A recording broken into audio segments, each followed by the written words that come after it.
Hi, I'm Lynda Downing, and this is my personal introduction for AEP 855 Module 1. All right, a little personal information about myself. My name is Lynda Marquette Downing, but my nickname is Marnie. It's a birth-given nickname. I was born and raised in Garden City, Kansas. I attended the University of South Dakota, where I achieved a BS in elementary education and special education. I did go attend the University of South Dakota on a swimming scholarship.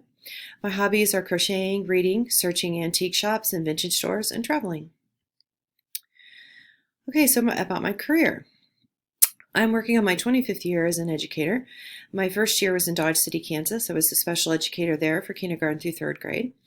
Then I moved to Lake, Kansas, and was a special educator there for 5th through 6th grade for 3 years. I moved to Grinnell, Kansas for 1 year and was a special educator kindergarten through 12th grade, which was the whole district.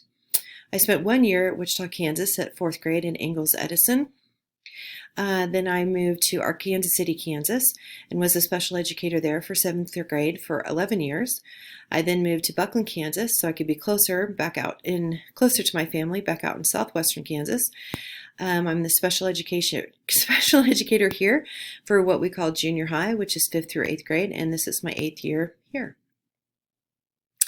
I also am part of the district leadership team that deals with KISA here in Buckland. So what has my school been like this year? Probably not much different than anybody else's. But I will tell you that my school has been in person this whole time. Our luck has held out.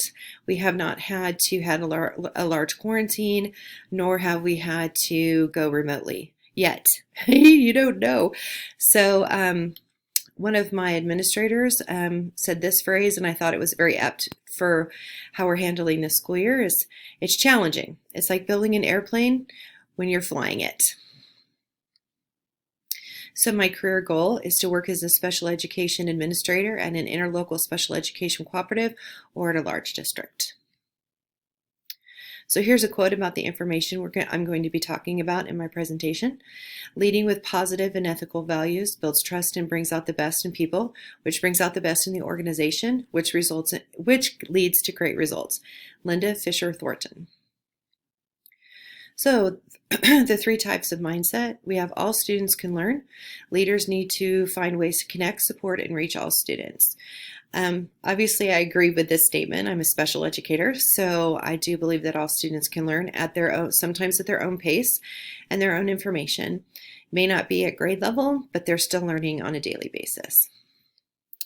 Teacher collaboration over isolation. Leaders' mindset that only through teacher collaboration will the school improve, easily make decisions on how they leverage their time, talent, and resources. I cannot agree with this more. I think teachers are a great resource and sometimes quite often an underused resource in our schools. And that you might find that a teacher knows a lot of information about technology, or maybe they speak French, or there could be a lot of talents that are underused.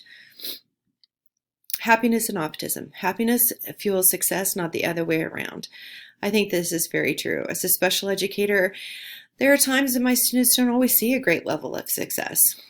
Or maybe outside people don't see it as easily as I do because I don't work with my kids on a daily basis or as closely as I do or my staff does.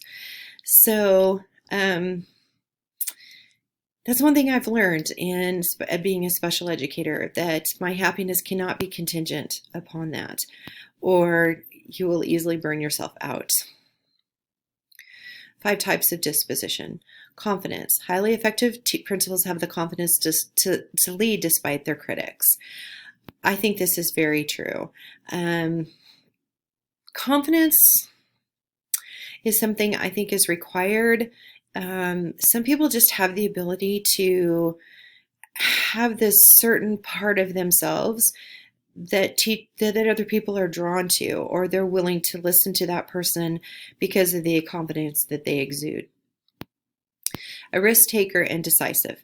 Highly effective school leaders are not afraid to make decisions and take risks.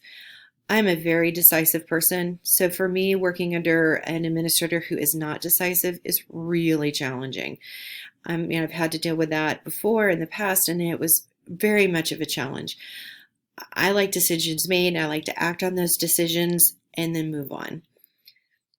Sense of humor. A sense of humor is an attitude you adopt where you find humor even in the most challenging circumstances instead of getting upset about everything. I think that's very true. And I do think I have a good sense of humor that I've been blessed with from my family members. And I've had some very challenging students in the past. I have some very challenging students now. So sometimes finding some humor in their behaviors, which at times are extreme and maybe unnecessarily so, helps you have a better perspective of the current situation that you're going through with that student, and it's definitely required. Empathetically assertive. Highly effective principals know how to balance patience and persistence. I think you definitely, as a school leader, need to understand that change takes time. And you have to be patient, but yet persistent, because when you're dealing with adults, they can easily challenge you and come up with very good reasons why your particular initiative isn't going to work. But you have to remain persistent and patient.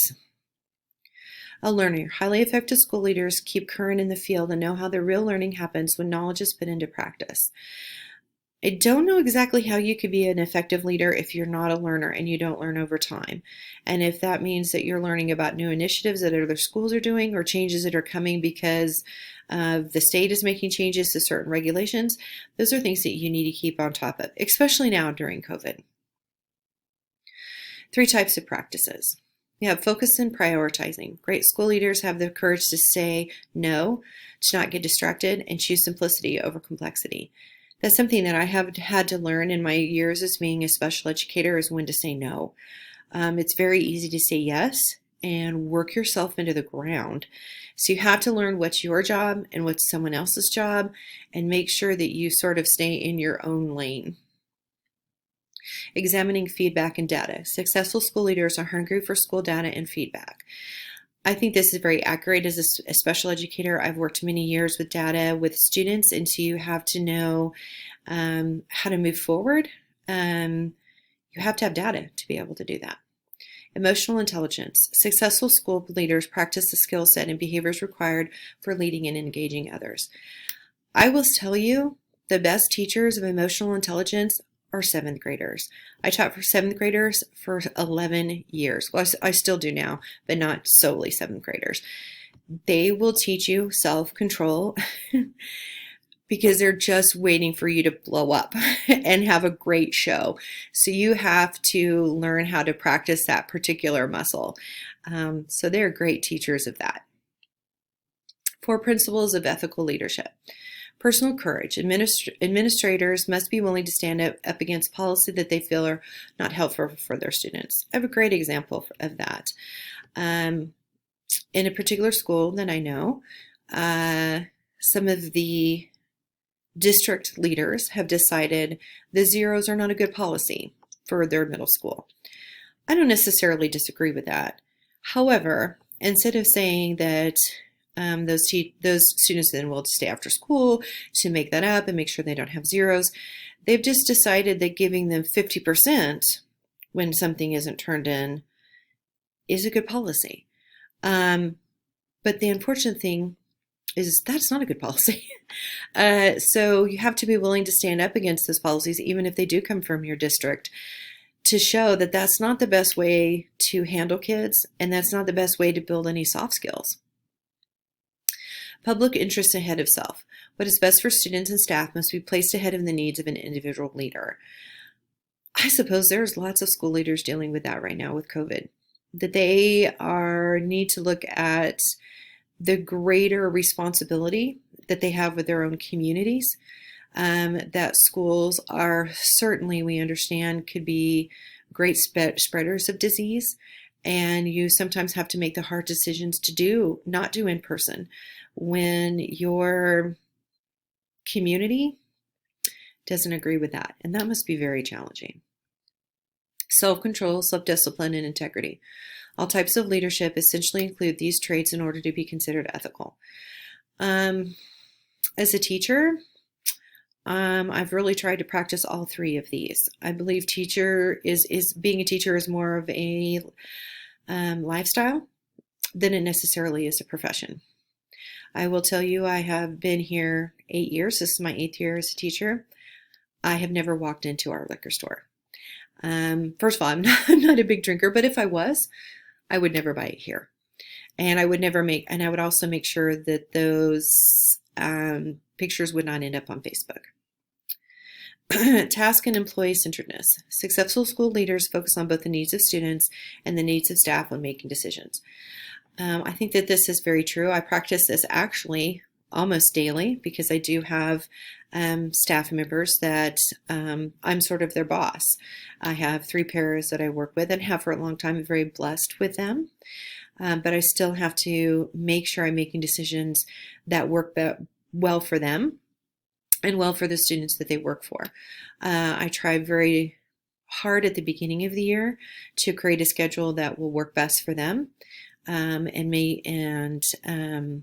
make sure that I'm not putting them in classes that are overly challenging for them or with students that would be overly challenging for them. So I try to fit them in the best that I can when I'm scheduling. For more principles of ethical leadership, recognizing talent, ethical leaders recognize the talents of their followers. I think this is obviously very true, especially when it comes to teachers. You never know what kind of talent is hiding in your building. Requiring high ethics from everyone. Administrators need not only to concern themselves with their own ethical standards, but with the ethical standards of others in their organization. Here's a prime idea. I was sitting in a meeting just this week, and we were discussing data. And there were some people that thought, well, if we leave these few people out of our data, then our data would look better. And I was like, no, I don't think so. Then you're not being very ethical because you're actually, and your data is wrong because it's not truthful. Sensitivity and understanding. Sensitivity and understanding are necessary in order to practice equity among members of the school community. That you need, especially when you're coming with, you work with a diverse staff. The staff that I work with looks no different than myself, and most of the students that I have look no different than myself. But if you're working in a school that has a high level of diversity, you need to be sensitive to that and understand that. Inclusiveness. Inclusiveness requires that all stakeholders be brought into the process of making and implementing decisions. Okay, so let's talk about my thoughts. So critique of your own personal and professional use, thoughts, misgivings of mindset, disposition, current teaching practices. Okay, I think you can read that yourself. So of course I believe that all students can learn. I don't know that you necessarily need to be an educator or an administrator if that's not one of your core principles. Success does not lead to happiness. That's very true. It might lead to happiness for just a few moments, but it's very fleeting. Teachers are a school's greatest resource. I definitely believe that. I think that they are definitely an underused resource. I try to be consistent, fair, and an impartial teacher. I am a risk taker, and I'm very decisive. I do try very much every day to show integrity, that I do what I say that I'm going to do. And practice self-control. Humor is required, especially when you're dealing with kids at all levels. You must have humor. I also greatly believe in differentiation for both staff and students. And lastly, fair is not equal. Fair is everyone getting what they need to be successful. And how does all of this support the educational success and well-being of each student? Ethical leadership is imperative to ensure the well-being of both students and staff. Leadership devoid of ethics promotes unfair practices and unhealthy relationships. So the standard correlation, the module has a direct correlation to the standard. I was required to reflect on fairness, integrity, collaboration, lifelong learning, and the success and well-being of students and staff. Relevant. The assignment allowed me to further my education as an ethical leader. I've tried to practice many of the concepts and topics found in the reading in my years of teaching. The information definitely increased my understanding of ethical leadership. Reflection. As a future special education administrator, it will be crucial to ensure that all decisions made concerning students with disabilities are ethical. Promoting the well-being of students with disabilities will be a primary responsibility as a special education administrator.